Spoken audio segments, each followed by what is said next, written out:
สบายดีพ่อแม่พี่น้องป้องปายเบิร์ดสุขุทุกคนเด้อมื้อนี้บ่พรมาบ่อนตึกถล่มอีกแล้วเนาะทุกคนมาเบิ่งว่าเพิ่นเฮ็ดไปฮอดไสแล้วเนาะบ่พรมาเห็นน้ำเนาะทุกคนนี่คือน้ำใจประชาชนคนไทยทั่วประเทศเนาะป้าตกทุกคนเลยคนไทยเพิ่นนี่หักแพงเป็นน้ำหนึ่งใจเดียวกันอหลีเนาะเบิ่งนี่เห็นบ่นี่เบิ่งน้ำเขาเจ้ามาให้นี่คือประเทศไทยเนาะนี่น้ำใจเพิ่นนี่สุดยอดอหลีเนาะประเทศไทยเฮานี่เห็นบ่นี่ทุกคนนี่ป้าประเทศไทยเนาะนี่คือน้ำใจประชาชนไทยนี่เห็นบ่ทุกคนน้ำเพิ่นมาบริจาคเต็มอยู่มาให้เจ้าหน้าที่กินเนาะทุกคนเนาะ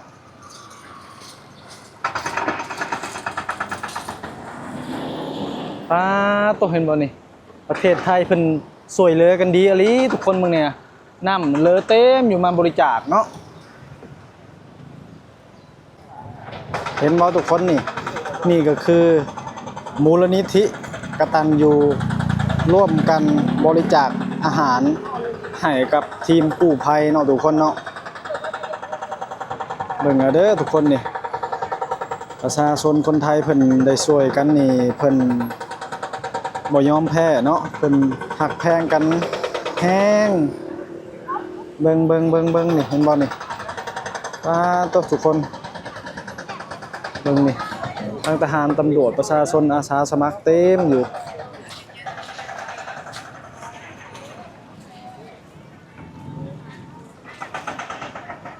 นี่ตำรวจทหารนี่บ่พรพาเบิ่งกันยังนี่คือน้ำบริจาคเขาเจ้าสิมาบริจาคเด้อทุกคนเด้อนี่โรงโคพระราชทานโอ้นี่ทุกคนเป็นโรงโคพระราชทานจากนายหลวงบ่นี่โอ้บ่พรเห็นแล้วน้ำตาอยากไหลเนาะนี่ประเทศไทยนี่โชคดีแห้งที่มีนายหลวงเนาะทุกคนเบิ่งแน่นี่โรงโคพระราชทานทุกคนป้าตัวนี่เมนูอาหารวันนี้ผัดพริกแกงถั่วผักยาวโอ้ข้าเจ้าสิบอกมาเลยว่าข้าเจ้าเฮ็ดหยังให้กินแต่ละมื้อเบิ่งได้นี่ทุกคนนำนี่เห็นบ่นี่ป้าตัวนี่คือน้ำใจของคนไทยเด้อนี่เบิ่งนี่เห็นบ่มีโซนมาม่านำได้ทุกคนเลยนี่คือประเทศเพิ่นเฮ็ดได้เนาะคนที่มาช่วยเหลือหรือว่ามาทำภารกิจในงานที่แบบว่าช่วยเหลือตึกถล่มนี่สามารถมาหยิบแล้วก็เอาไป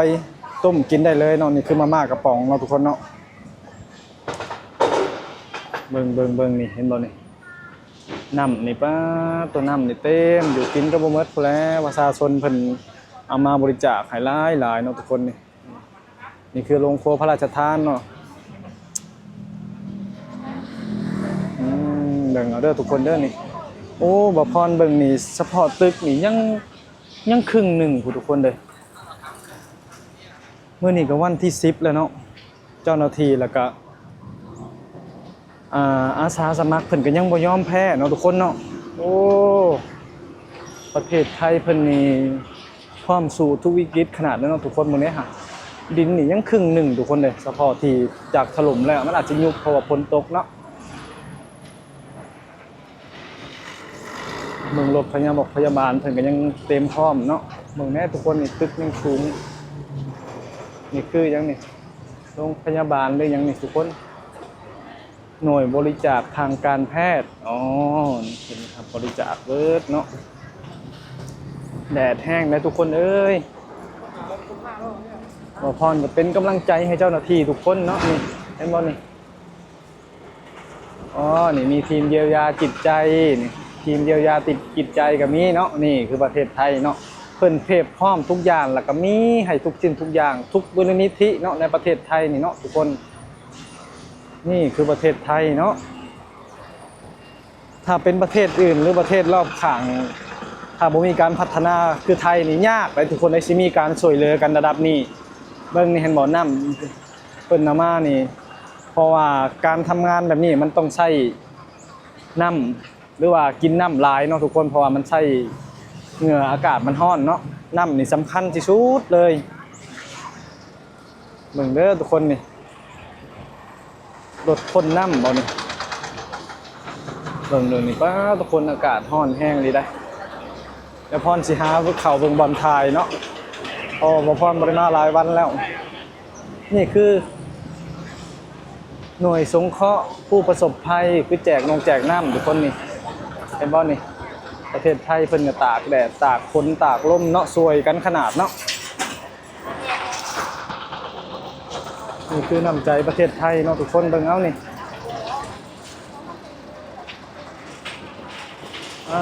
ตัวนี่เห็นบอกทุกคนนี่เพิ่นโดยกองทหารกองทัพบกบ่นี่ตัวเรื่องนี้ทุกคนดินนี่ยังหลายเท่าไรทุกคนเลยมันโมเมนต์เรื่องง่ายแล้วนี่ถ้าประเทศที่บ่มีอุปกรณ์พร้อมนี่จักสิจักเดินเพื่อจะเอาดินตะนี่ออกหมดเบิ่งเอาทุกคนเอ้ยทางกองทัพบกเพิ่นก็พร้อมสู่ชนช่วยเหลือพี่น้องประชาชนเนาะ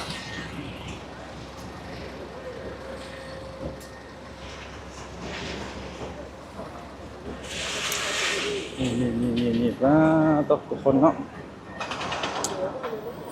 เป็นบอลนี่คนก็มาให้กำลังใจเต็มอยู่ทุกคนเลย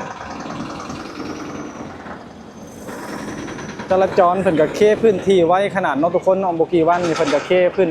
ที่ให้รถวิ่งรถแล่นปกติแล้วนี่อยู่ข้างนอกก็มีแต่สำนักข่าวเต็มอยู่เห็นบ่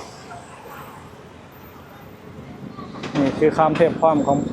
ประเทศไทยเนาะทุกคนป้าตึกมันบ่แม่นเรื่องง่ายทุกคนเอ้ยเบิ่งเอาเด้อมึงนี่ฮะมันกองเขาทำภูเขานี่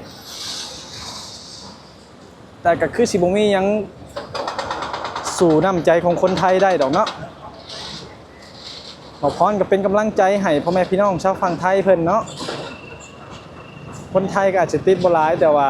ก็เฮ็ดได้ซะเนาะทุกคนภัยพิบัติเนาะสามารถเกิดขึ้นทุกเวลาเนาะ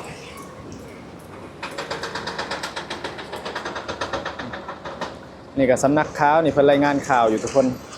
รักซ่องใดบ่พรก็บ่ฮู้ดอกเนาะแน่นี่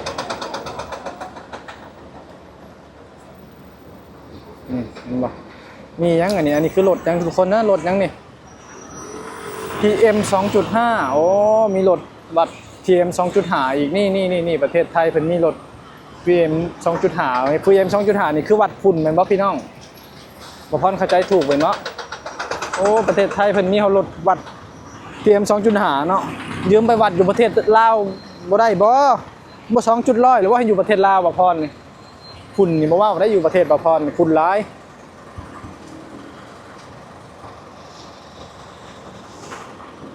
นี่เนาะทุกคนเนาะบ่พรก็มาเบิ่งแล้วก็มาว่าโอ้มาเบิ่งว่าประเทศไทยเพิ่นเฮ็ดงานนี่เพิ่นพร้อมเพรียงแข่งหน้ากันขนาดเนาะทุกคนบ่พรมื้อนี้บ่จักทางไปไสเนาะบ่พรก็ได้บ่พรบ่มีหมู่เนาะบ่มีคนพาไปบ่พรก็บ่กล้าไปไสไกลหลายทุกคนเด้อย่านหลงทางเนาะบ่พรบ่ค่อยฮู้จักทางบ่พรบ่มีหมู่มีคู่หลายบ่พรก็ได้แต่ย่างอยู่แถวใกล้ๆห้องนี่ล่ะไปได้เฉพาะกับรถไฟฟ้าเนาะทุกคนแต่ถ้านั่งรถเมล์ไปหันไปนี่บ่พรก็ไปบ่ได้เนาะบ่พรก็บ่มีหมู่พาไปได้ซะคนบ่มีหมู่ทุกคนเด้ยมึงก็บ่พรมื้อนี้มีโอกาสก็ได้ย่างมาเบิ่งเพิ่นเฮ็ดเวียกเฮ็ดงานอยู่นี่ล่ะบ่งตึกถล่มนี่ล่ะทุกคนเลยแล้วบ่พรสิหาเบิ่งบ่อนเข้าถ่ายข้างในยันเพิ่นบ่ให้เข้าอยู่ทุกคนเลยบ่พรบ่ฮู้จักทางเข้าซ้ำไปเบิ่งข้างนอกก็ยังเหลือหลายเลยทุกคนเด้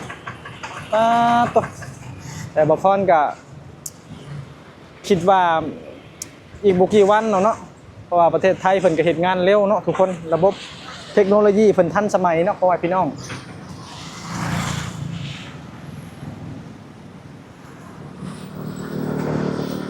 แดดแท้ทุกคนเอ้ยเนาะนี่แดดแห้งแท้นี่เนาะเดินเมษาซ้ำเบิ่งนี่ป้าตัวโอเคเนาะทุกคนคลิปนี้ก็บ่มีหยังหลายเนาะขอพรอยากให้เบิ่งน้ำใจคนไทยที่เขามาช่วยเหลือบ่พรอิจฉาแล้วก็ ตื่นตันแล้วก็ดีใจบ่พรก็เลยมาเบิ่งอีกเนาะว่าโอ้คนไทยเพิ่นนี่ร่วมแรงร่วมใจกันแท้ทุกคนเลย